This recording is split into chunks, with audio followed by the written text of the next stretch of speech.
Hi guys, it's me Esel and welcome back to me here on my YouTube channel. It's been 2 years since the last time I upload a video here on my channel. I know that was a long time ago and for that 2 years, marami na pong nangyari sa life ko.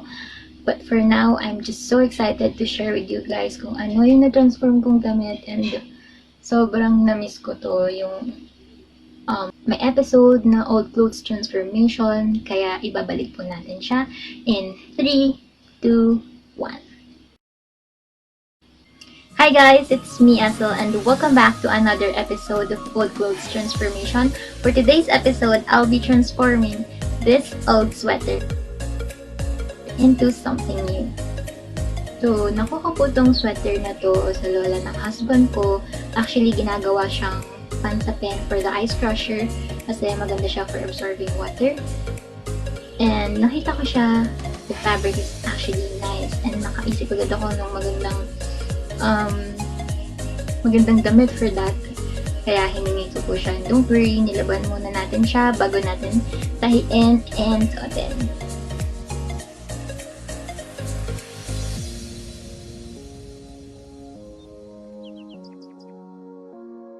So, nag-start muna ako sa skirt. This would be our waistline.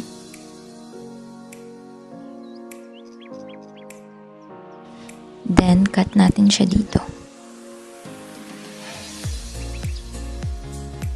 And then, sinukat ko siya para makita yung fit sa akin. Gumamit ako ng pin para sikipan yung bandang waist.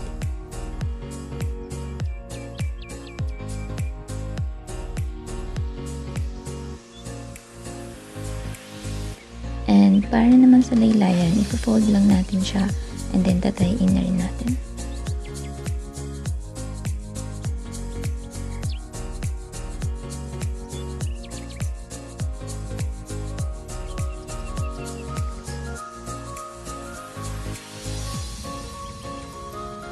Ito na lang yung natirang tela from the sweater.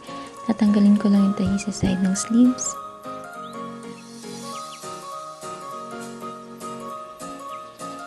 And then, ito yung magiging top natin. Using the bra padding, I will just trace it.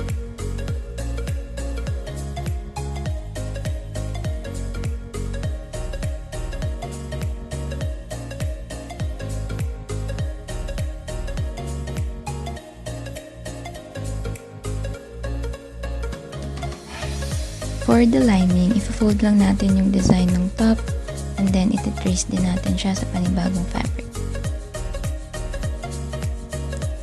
Don't forget to add seam allowance sa baba and kahit hindi na sa side.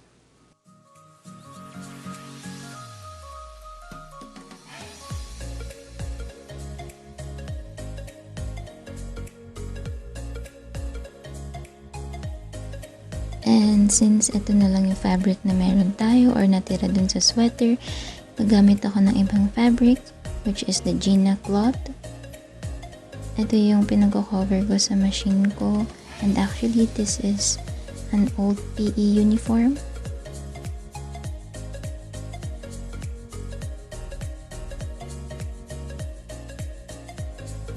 So we need 4 straps. And this would be 1.5 inches.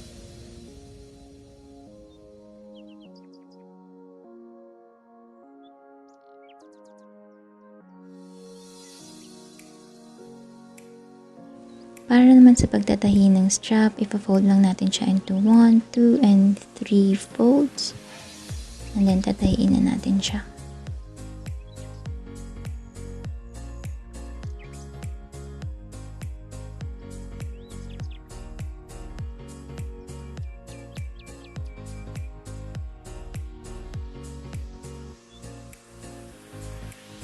So, the next step is isa-sandwich natin yung strap dito sa front and sa lining ng top natin.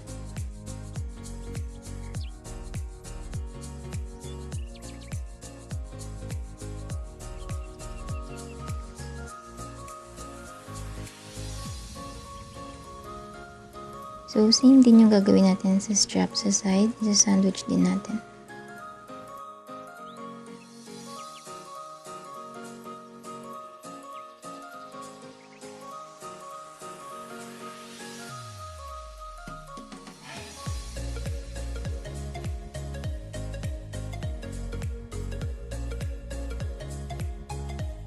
After natin siyang tahiin, ganito yung magiging itsura niya. Babaliktarin lang natin. So, ito na yung iniwan nating seam allowance. I-fold lang natin siya and then tatahiin natin dito. Mag-iiwan lang tayo ng maybe 1.5 inches.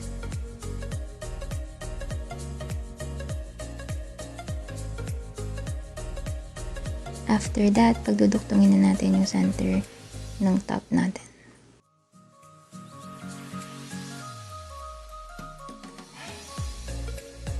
And ito na yung top natin. Dito natin i-insert sa back yung foam. Actually, it's up to you kung gusto nyo nakaset up na dun yung foam. Pwede nyo siyang tahiin na nandun na mismo yung foam, or katulad ng ginawa ko na may butas siya para malaban nyo siya separately.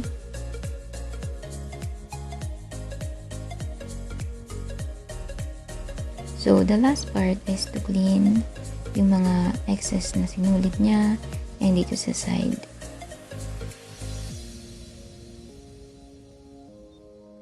So, the last part would be the underwear. Nung nakita ko yung sobrang fabric sa sweater, ayun agad yung tumakbo sa isip ko.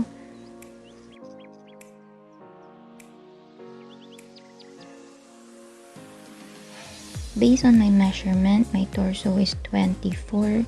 Divided by 2, that's 12 from the waistline. Then, pin natin siya and then cut. Of course, don't forget to add seam allowance. So, my waistline is 28 divided by 2, that's 14. Add both sides seam allowance. That would be 15. Sa side naman, 2 inches. Add seam allowance, that would be 3. And same din dito sa punja.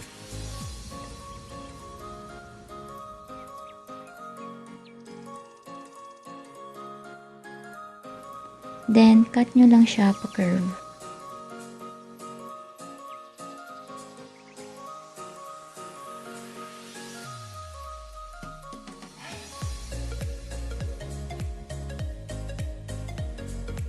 So, eto na yung maging itsura niya. As you can see, mas maliit yung pagkaka-curve sa front. Actually, it's up to you guys kung gaano nyo gusto ka covered yung front or yung back.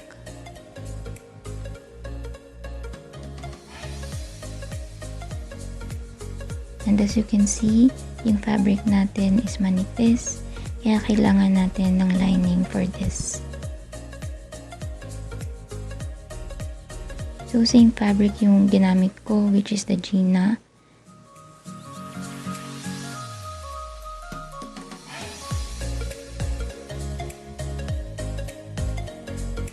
So, sunod naman natin tatayin yung punja muna, pero separate natin silang tatayin.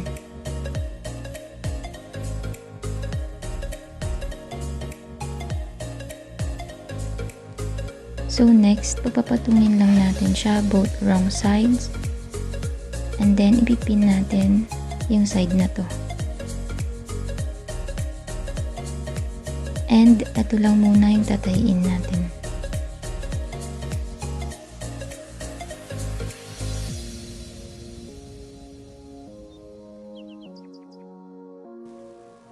So for the strap, we need 4 pieces. Nag-measure lang ako ng 20 inches na haba. And then, 4 inches na lapad.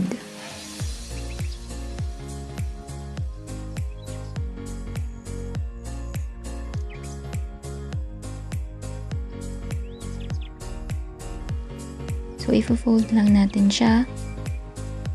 And then, pin. And sa dulo, i-curve ko lang din siya. So, there. Same din yung gagawin natin sa tatlo pang strap. And then, I just used regular stitch. And then, babalik na rin na natin siya. So, same sa ginawa natin sa top. Isa-sandwich natin siya sa mga dulo ng ating waistline or sa dulo na tong underwear natin.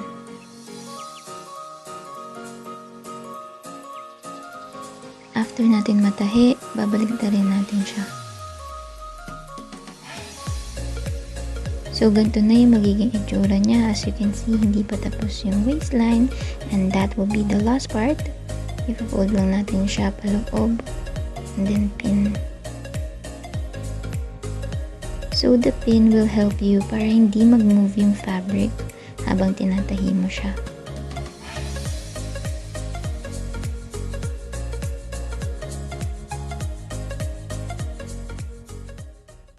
And here is the final transformation. No, I don't